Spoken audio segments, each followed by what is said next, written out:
Dear students and viewers, welcome back. आज की इस वीडियो में हम डिफरेंट टाइप के फंक्शन पैरामीटर्स की बात करेंगे।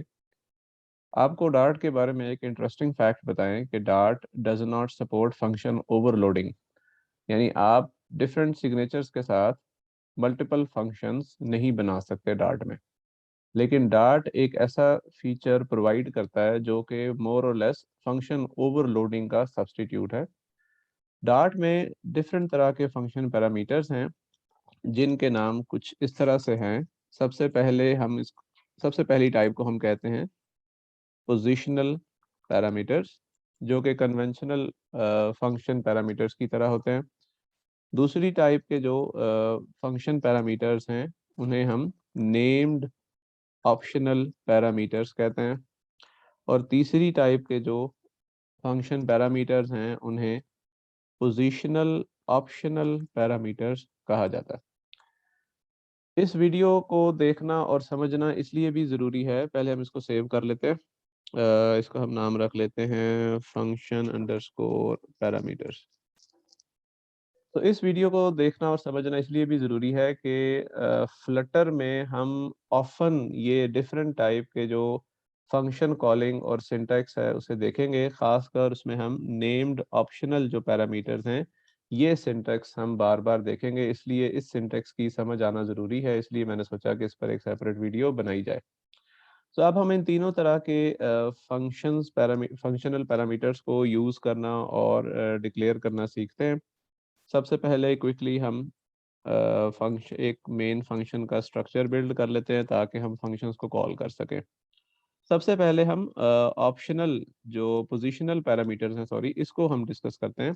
पोजिशनल पैरामीटर्स में वो पैरामीटर्स लिखे जाते हैं जो आमतौर पे रिक्वायर्ड होते हैं और जिसमें ना आप ऑर्डर चेंज कर सकते हैं ना डेटा टाइप चेंज कर सकते हैं। फॉर एग्जांपल, हम एक फंक्शन बनाते हैं जिसमें पहला पैरामीटर जो है वो इंटीजर टाइप का है और दूसरा स्ट्रिंग टाइप का।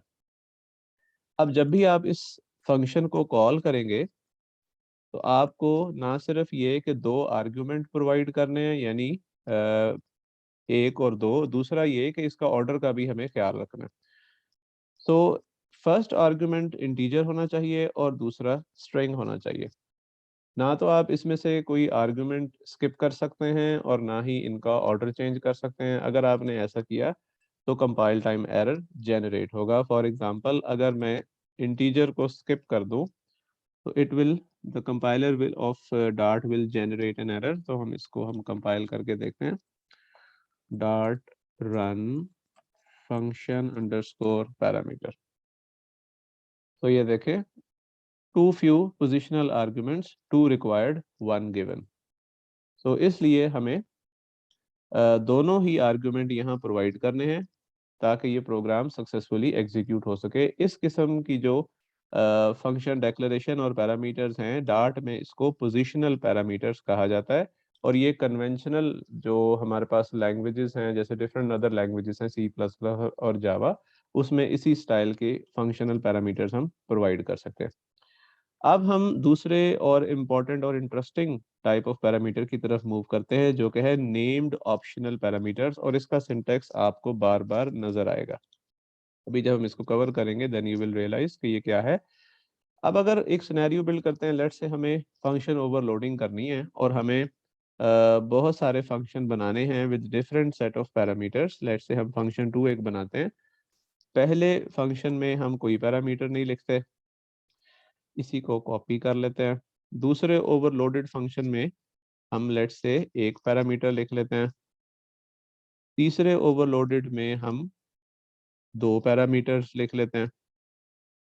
और इसी तरह आप चाहें तो एक और भी इसका वेरिएंट बना सकते हैं। आमतौर पर फंक्शन ओवरलोडिंग में हम फंक्शन ओवरलोडिंग को इस काम के लिए यूज़ करते हैं। देखें, फंक्शन सेम है लेकिन फर्स्ट वर्जन में कोई पैरामीटर नहीं है, दूसरे में एक पैरामीटर है और उसकी टाइप इंटीजर है, जबकि जो तीसरा वर्जन है उसमें दो पैरामीटर हैं, पहला इंटीजर और दूसरा डबल। अब डार्ट फंक्शन ओवरलोडिंग तो सपोर्ट नहीं करती, लेकिन वो इस किस्म का काम नेम्ड ऑप्शनल पैरामीटर्स के थ्रू सपोर्ट करती है। उसका तरीकाकार क्या है कि हम पैरामीटर्स को डेकोरेट करते हैं विद पेयर ऑफ करली ब्रैकेट्स। अब पेयर ऑफ करली ब्रैकेट्स के अंदर जितने पैरामीटर्स लिखे जाएंगे वो सब ऑप्शनल हैं। ना सिर्फ ये कि उनका ऑर्डर चेंज हो सकता है, बल्कि आप जिस पैरामीटर को भी चाहें उसे स्किप कर सकते हैं। लेट्स से अब हम इन दोनों केसेस को यहाँ बना लेते हैं। इंटीजर क्वेश्चन मार्क ए, यहाँ पर क्वेश्चन मार्क लिखना ज़रूरी है क्योंकि हमें जब हम कोई भी पैरामीटर प्रोवाइड नहीं कर रहे होंगे, आर्गुमेंट नहीं भेज रहे होंगे, तो फिर ये ए नल हो जाएगा। और अगर हम क्वेश्चन मार्क नहीं लिखेंगे तो वो फिर फंक्शन कॉल नहीं हो पाएगा, क्योंकि हमने ये कह दिया कि ए इज़ नल सेफ। सो चूंकि ए ऑप्शनल है और नल हो सकता है, इसलिए इसकी डेक्लेरेशन के साथ क्वेश्चन मार्क लिखना भी ज़रूरी है। तो दूसरा हम बना लेते हैं डबल बी। अब हम इसको ख़त्म कर देते हैं। तो अब आप ये देखें हमने क्या किया, हमने जो पैरामीटर्स हैं वो हमने करली ब्रैकेट्स के अंदर लिखे हैं विद क्वेश्चन मार्क, और दोनों ही पैरामीटर अब ऑप्शनल हैं। अब हम किस किस तरह इस फंक्शन को कॉल कर सकते हैं? सबसे पहले तो हम फंक्शन को विदाउट एनी आर्ग्यूमेंट कॉल कर सकते हैं। इसको हम क्विकली कंपाइल करके देखते हैं तो देखिएगा कोई एरर प्रोड्यूस नहीं होगी। ये देखें। सो जब हमने ऑप्शनल डिक्लेयर कर दिया कर्ली ब्रैकेट्स के अंदर, तो चाहें तो एक भी आर्गुमेंट प्रोवाइड ना करें, चाहे दोनों कर दें या कोई सा एक कर दें, और इवन उनका ऑर्डर भी हम चेंज कर सकते हैं। तो अब हम एक आर्गुमेंट भेजते हैं फंक्शन टू, और इसमें हम लेट से ए की वैल्यू पास करना चाहते हैं, तो फिर हम लिखेंगे ए कॉलन 10। अब हमें जब आर्गुमेंट भेजना है तब हमें उस पैरामीटर का नाम भी लिखना है, इसलिए इसे कहते हैं नेम्ड ऑप्शनल पैरामीटर्स। ठीक है, सो हमने ए की वैल्यू प्रोवाइड करनी थी, तो इसलिए हमने वहाँ ए लिखा कॉलन और आगे उसकी वैल्यू प्रोवाइड कर दी। ये कोई वेरिएबल भी हो सकता है, इंटीजर टाइप का, लिटरल होना जरूरी नहीं है। तो इस तरह भी हम फंक्शन को कॉल कर सकते हैं। अगर हम चाहें तो हम बी की वैल्यू सिर्फ प्रोवाइड कर सकते हैं, लेट्स से 5.2, कोई भी फ्रैक्शनल वैल्यू। अब अगर हम चाहें तो दोनों वैल्यूज प्रोवाइड कर सकते हैं, ए कॉलन 30 कॉमा बी कॉलन 20.0, और चाहें तो इनका ऑर्डर चेंज भी कर सकते हैं। अब चूंकि ये नेम्ड आर्ग्यूमेंट्स हैं, इस वजह से ऑर्डर बदल देने से कोई फर्क नहीं पड़ेगा। नेम के अकॉर्डिंगली डार्ट उसकी वैल्यू रिक्वायर्ड पैरामीटर को असाइन कर देगा। सो हम इसका ऑर्डर भी बदल लेते हैं।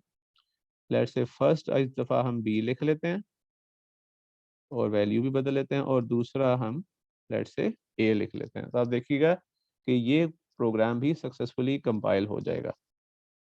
तो अब हम इसको टेस्ट करते हैं। ये देखें कोई एरर प्रोड्यूस नहीं हुआ। इसका मतलब ये है कि नेम्ड ऑप्शनल पैरामीटर्स की वजह से हम किसी भी ऑर्डर में और कितने ही चाहें किसी भी नंबर में आर्गुमेंट भेज सकते हैं, चाहे कोई भी ना भेजें, चाहे एक भेजें और चाहे दोनों भेजें, और उनका ऑर्डर भी बदल लें।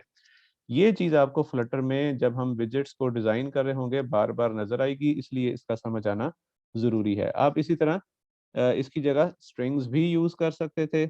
लेट्स से मैं एक और ऑप्शनल पैरामीटर ले आता हूँ, स्ट्रिंग एस। तो अब हम और मज़ीद वर्जन इसके बना सकते हैं। लेट्स से साथ हम एस भी एक नल स्ट्रिंग भेज दें, या हम यहाँ पे कोई स्ट्रिंग भेज दें, कुछ भी लेके यहाँ भेजा जा सकता है, और इवन वेरिएबल भी पास कर सकते हैं। वेरिएबल भी भेज के देख लेते हैं हम। लेट्स से एक वेरिएबल बनाते हैं एस, टी बना लेते हैं, टी इक्वल्स ऑप्शनल, और अब यहाँ पर स्ट्रिंग लिटरल की बजाय एक आइडेंटिफायर भेज देते हैं। ठीक है, सो हम लिटरल भी भेज सकते हैं और एक और आइडेंटिफायर भी भेज सकते हैं। इशू ये है, जो यहाँ पर इंपॉर्टेंट पॉइंट वो ये है कि जिस भी वैल्यू को भेजना है हमें उसके साथ उस ओरिजिनल पैरामीटर का नाम यूज करना है, इसलिए तो इसे कहते हैं नेम्ड ऑप्शनल पैरामीटर्स। अब हम इसे कंपाइल करते हैं, तो होपफुली सक्सेसफुली प्रोग्राम कंपाइल हो गया। ठीक है, सो इसलिए इसको हम कहते हैं नेम्ड ऑप्शनल। और जो थर्ड डिफरेंट तरह का पैरामीटर है वो है positional optional parameters. Positional optional जो पैरामीटर्स है वो पोजिशनल जिसमें रिक्वायर्ड पैरामीटर्स होते हैं और ऑप्शनल का मिक्सचर है। हम एक नया फंक्शन बनाते हैं, फंक्शन 3। फंक्शन 3 में सबसे पहले लिस्ट आती है रिक्वायर्ड पैरामीटर्स की, अगर कोई हो। लेट्स से एक पैरामीटर रिक्वायर्ड है डबल डी, और इसके बाद जो पैरामीटर्स हैं वो ऑप्शनल हैं, यूज़र चाहे तो प्रोवाइड करे, यूज़र चाहे तो प्रोवाइड यानी प्रोग्रामर चाहे तो प्रोवाइड ना करे। लेट्स से हम यहाँ पर भेज देते हैं स्ट्रिंग एस। अब इस फंक्शन को जब हम कॉल करेंगे फंक्शन 3 को, तो इसकी ती 2 पॉसिबिलिटीज़ बनती हैं। एक पॉसिबिलिटी तो ये है कि हम सिर्फ़ डबल टाइप वैल्यू भेज दें क्योंकि ये रिक्वायर्ड है, इसको हम स्किप नहीं कर सकते। लेकिन ये जो स्ट्रिंग टाइप का पैरामीटर है, ये अब ऑप्शनल है, इसको जब चाहें भेज दें, जब चाहें ना भेजें। तो इस दफ़ा हम इसको भी पास कर देते हैं, let's say 2.5 with positional optional string. अब ये दोबारा ज़ाहिर है कोई वेरिएबल भी ऑब्जेक्ट स्ट्रिंग का हो सकता है।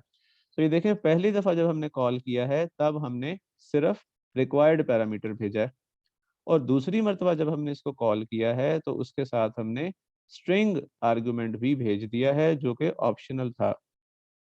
जब भी कोई ऑप्शनल आर्गुमेंट या पैरामीटर की जगह उसका आर्गुमेंट नहीं भेजा जाता तो उसकी जगह नल वैल्यू होगी। यानी फर्स्ट केस में जब फंक्शन 3 कॉल होगा तो डबल डी को 2.5 असाइन होगा और स्ट्रिंग एस को नल।